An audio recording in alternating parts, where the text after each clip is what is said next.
అందరికీ నమస్తే. సీఎం రేవంత్ రెడ్డి గారు మళ్ళీ ఢిల్లీ పోయినరు. 24th time.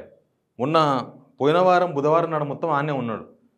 బుధవారం నాడు గురువారం నాడు వచ్చిండు హైదరాబాద్కు. శుక్ర, శని, ఆదివారం సాయంత్రం మళ్ళీ ఢిల్లీ పోయిండు. ఇవాళ సోమవారం. ఇవాళ మొత్తం ఢిల్లీయే. సరే పోయిందేమో అఫీషియల్ టూర్. 24 టైమ్స్ పోయింది అఫీషియల్ టూరే. ఈరోజు పోయింది స్పెషల్గా ఒక మీటింగ్ ఉంది. ఆ మీటింగ్ పర్పస్ పోయింది ఆడికి. ఏంటంటే మావోయిస్ట్ ప్రభావిత రాష్ట్రాల ముఖ్యమంత్రులు, హోంమంత్రులు అందరికీ మీటింగు. మనకు హోంమంత్రి లేడు, ముఖ్యమంత్రి హోంమంత్రి కాబట్టి ఒకడే పోయిండు. మిగతా మంత్రులు ఏం పోలేదు. జూపల్ కృష్ణారావు అమెరికా పోయిండు, మిగతా వాళ్ళు అంత ఇక్కడనే ఉన్నారు. అయితే ఢిల్లీ పోవడంలో చాలా చాలా అంతర్యాలు ఉంటాయి. ఢిల్లీ పోయి ఇప్పుడు ప్రధానమంత్రి నరేంద్ర మోడీని అపాయింట్మెంట్ అడిగినట్టుగా చెప్తూ ఉన్నారు. అపాయింట్మెంట్ ఎప్పుడు వస్తుంది అనేది ఈ మీటింగ్ తర్వాత తెలుస్తుంది అని చెప్తున్నారు. ఆ మీటింగ్ జరుగుతున్నదేమో కేంద్ర హోంమంత్రి అమిత్ షా సమక్షంలో జరుగుతుంది ఇప్పుడు జరిగే మీటింగ్. దాని తర్వాత ప్రధానమంత్రిని టైం అడిగినరు అని చెప్తున్నారు. యువతల సోనియా గాంధీ, రాహుల్ గాంధీ, ప్రియాంక గాంధీ అందరూ ఢిల్లీనే ఉన్నారు. వాళ్ళకి హర్యానా ఎలక్షన్ అయిపోయింది, తర్వాత జమ్మూ కాశ్మీర్ ఎలక్షన్ అయిపోయింది, వాళ్ళు కూడా ఢిల్లీనే ఉన్నారు.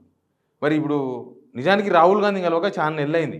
సోనియా గాంధీ అప్పుడెప్పుడో గవర్నమెంట్ వచ్చినప్పుడు కలిసి 9 నెలలు అయింది. కానీ రాహుల్ గాంధీని కూడా చాలా నెలలైంది కలవక. మధ్యలో ఒకసారి బట్టి విక్రమార్క అపాయింట్మెంట్ ఇస్తుంటే పోయి కలిసిర్రు. ప్రధాని నరేంద్ర మోడీ అపాయింట్మెంట్ దొరుకుతుందని చెప్తున్నారు. మరి రాహుల్ గాంధీ అపాయింట్మెంట్ ఉందా లేదా అనేది ఇంపార్టెంట్ ఇక్కడ. ఎందుకంటే పార్టీ వాళ్ళకున్న 3 ముఖ్యమంత్రులు హిమాచల్ ప్రదేశ్, కర్ణాటక, తెలంగాణ ఆ 2 రాష్ట్రాలు దివాలా తీసినాయి. మిగిలింది ఒక్కటే. మరి ఈడ ఉన్న ముఖ్యమంత్రిని కలిసేందుకు టైం లేకపోతే చేసేదేం లేదు. కానీ టైం దొరకపోవడం కాన్సెప్ట్ కాదు ఇక్కడ. టైం దొరకపోవడం అనేది ఇంపార్టెంట్ కాదు. ఇక్కడ మెయిన్గా రేవంత్ రెడ్డికి హైకమాండ్కి మధ్య కొంత డిస్టెన్స్ పెరిగింది అనేది కొన్ని రోజులకి వెళ్ళి మనకు అనిపిస్తుంది ఆ ఇష్యూ. ఎందుకంటే నిజానికి ఈయన తీసుకొని పోయి వేరే రాష్ట్రాల ప్రచారం చేసిన స్టార్టింగ్లో గుర్తుందా? లోక్సభ ఎలక్షన్స్ ముందల రేవంత్ రెడ్డిని తీసుకుపోయి మరీ ప్రచారం చేయించారు వేరే రాష్ట్రాలలో. కానీ ఆ తర్వాత వదిలేసిర్రు. లోక్సభ ఎలక్షన్ రిజల్ట్ తర్వాత ఈయన చేసిన కొన్ని మాటలు, తీటా మాటలు ఉంటారు దాన్ని. ఆ మాటలు కొంత హైకమాండ్ను బాయిల్డ్ చేసినాయి. ఏంది? రాహుల్ గాంధీ నేనే ఎల్ఓపి చేసిన, లీడర్ ఆఫ్ అపోజిషన్ నేనే చేసిన. మనం ఎంతో అంతే ఉండాలి. అది కాంగ్రెస్ పెద్ద చెరువు. ఇట్లాంటి ముఖ్యమంత్రులను చాలామందిని చూసింది. రేవంత్ రెడ్డి లాంటి వాళ్ళని చాలామందిని చూసి ఉన్నారు వాళ్ళు. నేను ఎల్ఓపి చేసిన అంటే రేవంత్ రెడ్డి చేస్తే రాహుల్ గాంధీ ఎల్ఓపి అవుతాడా? అది పిచ్చితనం. కానీ పబ్లిసిటీ స్టంట్ ఇవన్నీ పిఆర్ స్టంట్లు ఈడ నడుస్తే తెలంగాణలో. కానీ ఆడ కూడా హైకమాండ్తో కూడా పిఆర్ స్టంట్లు వేస్తే నడుస్తుందా? అప్పటి నుంచే డిస్టెన్స్ పెరిగింది. అప్పటి నుంచే ఇవన్నీ డిఫరెన్స్ వచ్చి కొంత అటు ఇటు ఉన్నారు. సరే ఇప్పుడున్న సిచ్యువేషన్లో ముఖ్యమంత్రి మారుస్తారా అంటే దానికి నా దగ్గర సమాధానం ఏం లేదు. సేమ్ టైం ఇప్పుడు మార్చే అవకాశాలు కూడా చాలా తక్కువనే ఉండొచ్చు. కానీ ఇష్యూస్ చాలా ఉన్నాయి కదా. ఈడ జనాల మీదకి బుల్డోజర్ పంపిస్తున్నారు. జనానికి బుల్డోజర్ పంపిస్తున్నారంటే కొంతమంది హైడ్రాకు వ్యతిరేకమా, మూసీ ప్రక్షాళనకు వ్యతిరేకమా అంటారు. బుల్డోజర్ పంపించడానికి వ్యతిరేకం. మూసీ ప్రక్షాళనకు వ్యతిరేకం కాదు, హైడ్రాకు కూడా వ్యతిరేకం కాదు. కానీ దానికి ఒక లెక్క ఉంటుంది, ఒక పత్రం ఉంటుంది. దాని మీదకి బుల్డోజర్స్ ఇంటి మీదకి పంపించి ఇంట్లో సామాన్యంగానే కూలగొడతాం, ఇంట్లో మనుషులంగానే కూలగొడతాం అనే దానికి వ్యతిరేకం.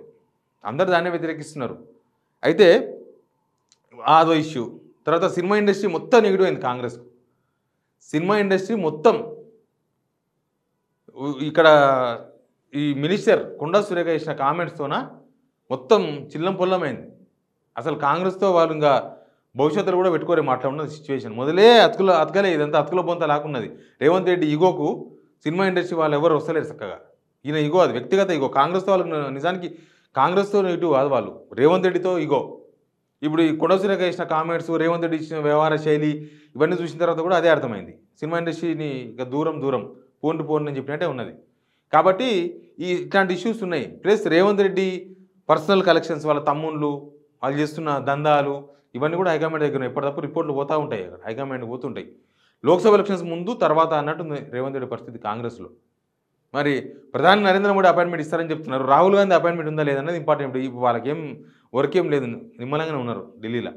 కాబట్టి మరి రాహుల్ గాంధీ కూడా అపాయింట్మెంట్ ఇస్తే పోయి కలిస్తే ఇట్లాంటి చర్చకు వచ్చే అవకాశం ఉంది. ఈ క్యాబినెట్ అవన్నీ ఉత్త ఇష్యూస్ అవన్నీ అయితే కానీ ప్రధానమంత్రి అపాయింట్మెంట్ దొరుకుతుందేమో. మరి రాహుల్ గాంధీ అపాయింట్మెంట్ దొరకకుండా ప్రధానమంత్రి అపాయింట్మెంట్ దొరికితే దాన్ని ఏమైనా అర్థం చేసుకోవాలి. ఒక్కడుగా కలిసే అవకాశం లేదు. ప్రధానమంత్రి అపాయింట్మెంట్ దొరికితే రేవంత్ రెడ్డి ఒక్కడు కలిస్తే ఏం లేదు, అక్కడనే ఖతం అయిపోతాడు. ఢిల్లీ నుంచి వచ్చే లోపు లేకొస్తుంది, నువ్వు రిజైన్ చేసుకోవాలి. కాబట్టి మళ్ళీ ఇక్కడ నుంచి ఒక మినిస్టర్ పిలిపించుకోవాలి. హుటాహుటిన కట్టుబడులతో పోవాల్సి వస్తుంది ఒక మినిస్టర్ ఒకవేళ అపాయింట్మెంట్ దొరికితే. పోయి వాళ్ళిద్దరు కలిసిపోయి కలవాలి. డీకే శివకుమార్ ఒక 2 months బ్యాక్ ప్రధానమంత్రిగా ఒకడే కలిసిండు. ఎందుకంటే కర్ణాటకలో ఇష్యూస్ ఉన్నాయని చెప్పిండు. హైకమాండ్ మామూలుగా కాదు, సీరియస్ అయింది. లాస్ట్కు అమెరికా పోయి రాహుల్ గాంధీని కలిసి ఆడ అపాలజీ చెప్పుకొని వచ్చిండు డీకే శివకుమార్. అపాలజీ చెప్పిండు. తర్వాత ఏం జరుగుతుంది, ముందేం జరిగింది, ప్రధానితో ఏం మాట్లాడనేది సీక్రెటే. మరి ఇట్లా ఇప్పుడు కూడా ప్రధాని ఒక్కడు కలిసే అవకాశం అయితే ఉండదు. ఇక్కడ నుంచి ఒక మినిస్టర్ పోవాల్సి వస్తుంది. ఈ 2 వేస్ ఢిల్లీకి పోయిండు. ప్రధాని నరేంద్ర మోడీని కలిస్తే ఒకలాగా ఉంటుంది, ఇక్కడ పోయి రాహుల్ గాంధీని కలిస్తే ఇంకొకలాగా ఉంటుంది. కానీ వీళ్ళు కలుస్తారా లేదా అనేది డౌట్. ఇప్పుడు వీళ్ళని అపాయింట్మెంట్ అడిగినరంట. వీళ్ళని కూడా వీళ్ళనైతే అపాయింట్మెంట్ అడిగినారు. వీళ్ళ టైంకి వచ్చేపటి తేలుతుందంట. ఈ మీటింగ్ అయిపోయే లోపు తేలుతుందంట. వీళ్ళ అపాయింట్మెంట్ డేట్ ఎప్పుడు తెలుస్తుందో తెలియదు. కాబట్టి సంథింగ్ ఏం జరిగింది, ఏం జరగబోతుంది, ఈ టూర్ ద్వారా ఏం తెలియబోతుంది అనేది చూద్దాం. కొద్దిగా వెయిట్ చేస్తే మనకు అర్థమైపోతుంది. Please subscribe signal TV.